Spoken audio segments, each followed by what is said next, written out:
আসসালামু আলাইকুম বন্ধুরা, কেমন আছেন সবাই? আশা করি সকল টেকনিশিয়ান ভাইয়েরা অনেক ভালো আছেন। আজকে আমরা একটি ডেট মোবাইল নিয়ে এসেছি এবং এই ফোনটির প্রবলেম হচ্ছে অটো রিডিং শর্ট রয়েছে।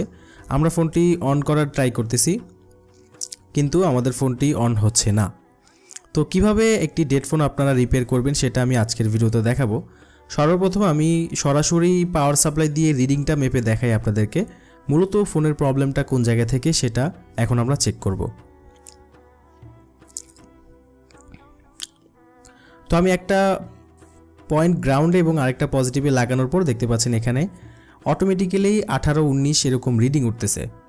এখানে আমরা কোনো ধরনের পাওয়ার প্রেস ছাড়াই কিন্তু এখানে অটোমেটিক্যালি এখানে কারেন্ট টানতেছে, এম্পিয়ার নিতেছে, অর্থাৎ ফোনটিতে আমাদের শর্ট রয়েছে। প্রথমে আমরা ফোনটির বোর্ডটিকে আলাদা করে নিব, কারণ পাওয়ারের লাইন অনেক সময় শর্ট থাকলেও কিন্তু অটো রিডিং আসতে পারে।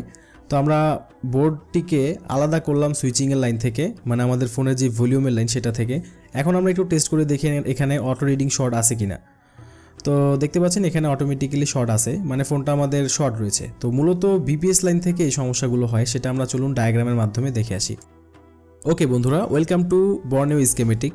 এখান থেকে আমরা হার্ডওয়্যার সলিউশনে যাব, কারণ হার্ডওয়্যার সলিউশনটা আপনাদের জন্য বুঝতে সুবিধা হবে। যদিও আমার কাছে স্কেমেটিক ডায়াগ্রামগুলো সবচাইতে ফেভারিট, স্কেমেটিক ডায়াগ্রাম দিয়ে কাজ করতেও আমার খুব মজা লাগে। তো এখান থেকে আমরা, যেহেতু ফোনের মডেল হচ্ছে Xiaomi এবং Redmi 7 হচ্ছে ফোনের মডেল, আমরা এখান থেকে Redmi 7 সিলেক্ট করলাম। যেহেতু আমরা জানি ফোনের বিপিএস লাইন মূলত শর্ট হলে আমাদের অটো রিডিং সমস্যাটা আসে, তো আমরা এখান থেকে চার্জারের ডায়াগ্রামটা বের করে আপনাদেরকে একটু বোঝাই। ওকে বন্ধুরা, এখন দেখেন এখানে আমাদের ভিপিএস লাইন কোনটা সেটা আমরা একটু পর্যবেক্ষণ করব। এখানে একটা আইসি রয়েছে, এটা হচ্ছে চার্জিং এসি, ঠিক আছে? এবং চার্জিং এসির পাশেই হচ্ছে ভিপিএস পাওয়ার থাকে। মূলত ভিপিএস পাওয়ারটা আমরা সবাই জানি এবং ইতিমধ্যে আমি অনেক ভিডিওতে আপনাদেরকে বুঝিয়েছি যে আমাদের ফোনে যে এই ভিভেটের লাইনটা রয়েছে, ভিভেটের লাইনটাকে ফিল্টার করে, পিউরিফাই করে, মানে ডিসি টু ডিসি কনভার্ট করে তারপর হচ্ছে একটা লাইন বের হয়, যেই লাইনটা মূলত ফোনের সব জায়গায় কাজ করে। যেটা ইতিমধ্যে আমরা পুরাতন যেই মডেলের ফোনগুলো রয়েছে সেই ফোনগুলোতে যেহেতু ব্যাটারির পজিটিভটা ডিরেক্টলি বিভিন্ন আইসিতে কাজ করে, বাট এখন বর্তমানে এই ব্যাটারির পজিটিভের লাইনটা এই চার্জিং এসির মধ্যে ঢোকার পর চার্জিং এসি থেকে একটা লাইন আউটপুট হয়, কনভার্টেড হয়ে আউটপুট হয়, ডিসি টু ডিসি কনভার্ট হয়ে। সেই লাইনটা মূলত সব জায়গায় ভিভেডের পরিবর্তে কাজ করে এবং সেটাকেই বলা হয় ভিপিএস পাওয়ার। অনেক সময় এখানে ভিএসওয়াইএস মানে ভি সিস্টেম লেখা থাকতে পারে। এখানে আপনারা অবশ্যই ভিপিএস লাইনের মধ্যে 3.7 ভোল্ট পাবেন, আর যেহেতু এখানে 3.7 ভোল্ট পজিটিভ একটি ভোল্টেজ পাবেন, তার মানে হচ্ছে এই লাইনটা কখনো দুই পাশে বিপ আসা যাবে না। যখন আমরা বাজার মোডে একটা মাল্টিমিটারের পয়েন্ট গ্রাউন্ডে রাখবো এবং একটা এখানে বা এখানে রাখবো, তখন কিন্তু আমরা এই লাইনের মধ্যে কোনো ধরনের বিপ শব্দ পাবো না, কারণ হচ্ছে এটা একটা পজিটিভ লাইন। আমরা সাধারণত নেগেটিভের সাথে এখানে একটা নেগেটিভ পয়েন্ট ধরলেন, আবার অন্য একটা নেগেটিভ লাইনের সাথে যখন আপনি মাল্টিমিটার বাজার মোডে টাচ করবেন তখন কিন্তু সেখানে বিপ আসতে পারে। তো এই লাইনটা তখনই বিপ আসবে যখন এই লাইনটা কখনো শর্ট হবে। সো এখানে প্রথমে মূলত হচ্ছে এই যে ভিপিএস লাইনটা এখান থেকে আউটপুট হয় এবং এখানে আরেকটা লাইনের সাথে সম্পৃক্ত, লাইনটা কন্ট্রোলিংয়ের জন্য, এবং এখান থেকে মূলত বিভিন্ন জায়গায় ফোনে ছড়িয়ে যায় যেখানে ভিপিএস কাজ করে, ঠিক আছে? তো এখন আমরা এই লাইনটা টেস্ট করব যে এখানে কোনো শর্টিং আছে কিনা। যদি এখানে শর্টিং থাকে তাহলে আমাদের হয়তো এই লাইন থেকে শর্টিং হইতে পারে, মানে চার্জিং এসির ভিতর থেকে শর্টিং হতে পারে, আবার হয়তো এই লাইন থেকে শর্টিং হতে পারে। এবং এই লাইনটা কোন কোন জায়গায় আছে সেটা আপনাদেরকে একটু আমি এখন দেখাবো। তো আমরা এখন এখান থেকে বিট ম্যাপে ক্লিক করব, তারপর হচ্ছে এখান থেকে Xiaomiতে যাব, তারপর এখান থেকে আমরা Redmi 7, এই হচ্ছে Redmi 7, এখান থেকে আমরা বিট ম্যাপে ওকে করলাম। ওকে বন্ধুরা, এখান থেকে আমাদের খুঁজতে হবে যে আমাদের ভিপিএস এর যে লাইন সেটা কোনটা। তো এই হচ্ছে আমাদের চার্জিং এসি, এবং চার্জিং এসির আমরা দেখেছিলাম যে এই যেই বাককয়েলটা রয়েছে, বাককয়েলের এই প্রান্তে কিছু ক্যাপাসিটার সম্পৃক্ত হইয়া এই লাইনটাকে মূলত ভিপিএস পাওয়ার হিসেবে ঘোষণা দেওয়া হয়েছে। এবং এই লাইনটাই মূলত আপনার যেখানে বড় বড় ভোল্টেজ লাগে, যেমন মোবাইল ফোনের মধ্যে যে 2G আইসি আছে, তারপর হচ্ছে লাইটিং আইসি, পাওয়ার আইসি অ্যাটসেট্রা, যত ধরনের বেশি ভোল্টেজের লাইন রয়েছে সব লাইনের মধ্যে ভিপিএস পাওয়ারটা প্রবেশ করে। আমরা এখান থেকে এই লাইনটাতে ক্লিক করলাম। এখন দেখেন এই লাইনটা কোন কোন জায়গায় আছে, আমি একটু মার্ক করে দেখাই। দেখেন এখানে লাল কালার যেই বাতিগুলো জ্বলছে আমাদের এই ভিপিএস লাইনটা এই সব লাইনের সাথে সম্পৃক্ত। এখানে একটা 4G আইসি রয়েছে, এই 4G আইসির এই যে লাল কালার দেখতে পাচ্ছেন এগুলোর সাথে কিন্তু আমাদের ভিপিএস পাওয়ারটা গিয়েছে। তারপর এখানে একটা ছোট আইসি আছে, এটাকে বলা হয় এপিটি আইসি, এই এপিটি আইসির মধ্যেও কিন্তু লাইনটা গিয়েছে। সিপিইউতে এখানে কোথাও যায় নাই, ইএমএমসিতেও যায় নাই। তাহলে আমাদের ভিপিএস লাইন শর্ট হইলে সিপিইউ অথবা ইএমএমসি নষ্ট হওয়ার সম্ভাবনা নেই।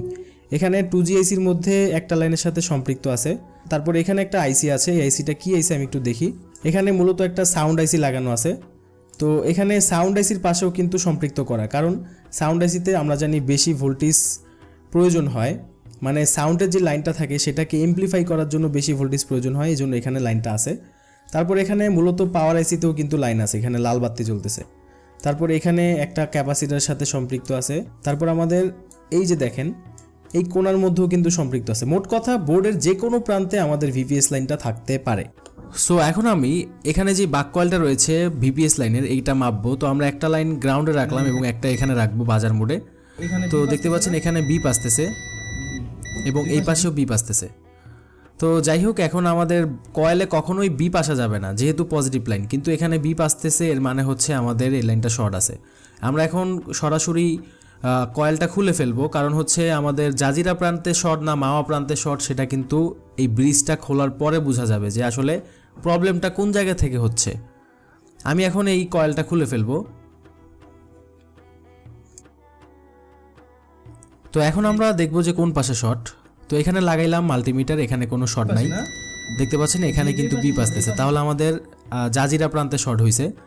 তো এখানে আমার যেখানে সন্দেহ হবে যে যেই সেকশন থেকে শর্টিং হতে পারে সেই সেকশনের টিনগুলো আপনি চাইলে খুলতে পারেন, অথবা না খুলেও আপনি শর্ট কিলার লাগাতে পারেন। যেখানে বিপ পাইছেন সেখানে শর্ট কিলার লাগিয়ে দেখবেন যে কোন সেকশনটা গরম হয়।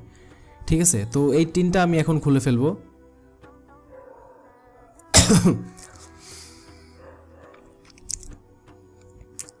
তো এইভাবে যেখানে আপনার সন্দেহ হবে সেখানে টিন খোলার পর আপনাকে ধোঁয়া দিতে হবে। ধোঁয়া দেওয়ার পর আপনি যেখানে বিপ পেয়েছিলেন সেখানে শর্ট কিলার লাগাবেন।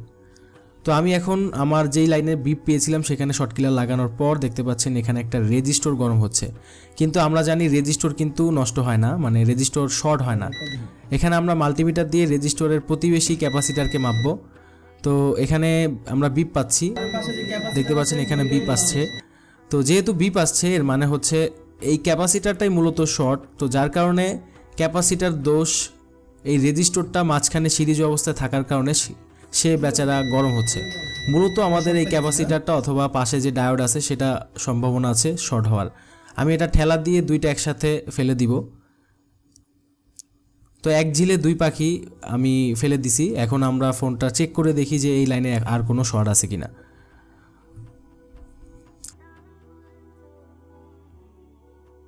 একটা আমি গ্রাউন্ডে রাখলাম এবং এখানে রাখতেছি।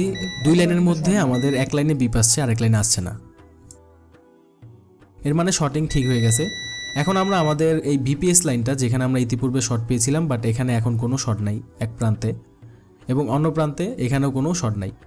তো এর মানে হচ্ছে আমাদের শর্টিংটা ক্লিয়ার হয়ে গেছে। এখন আমরা এখানে আমাদের বাক কয়েলটা বসিয়ে দিব।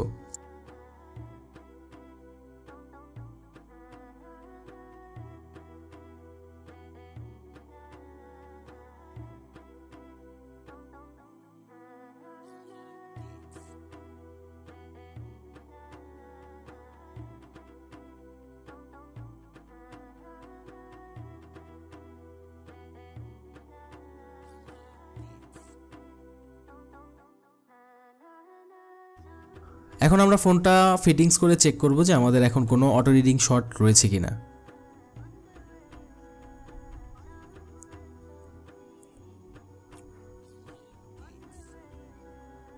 তো এখানে আমরা পাওয়ারের লাইন দেওয়ার পর দেখতে পাচ্ছেন কোনো অটো রিডিং শর্ট নাই। আমি এখন একটু পাওয়ার প্রেস করতেছি, এখানে আমাদের 5-6 রিডিং উঠতেছে, কিন্তু ফোনটা অন হচ্ছে না। তো ব্যাটারি ছাড়া এই ফোনটা অন হবে না, কারণ বিএসআই লাইন ছাড়া অন হইতে চায় না এইসব ফোন। আমি এখানে ব্যাটারি কানেকশন দিয়ে আমি ফোনটা এখন অন করে দেখব। তো এখানে চার্জে লাগানোর পর দেখি আমাদের ফোনটা অন হয় কিনা। তো দেখতে পাচ্ছেন আমাদের ফোনটা অন হয়ে গেছে। তো শর্টিং ছিল আমাদের, বাট এখন আর শর্টিং নেই। আপনাদেরকে দেখালাম পুরো স্টেপ বাই স্টেপ ডায়াগ্রাম সহকারে। আশা করি ভিডিওটি ভালো লেগেছে। ভিডিওটি ভালো লাগলে অবশ্যই আপনি একটি কমেন্ট করবেন, লাইক করবেন এবং শেয়ার করে দিবেন। আসসালামু আলাইকুম।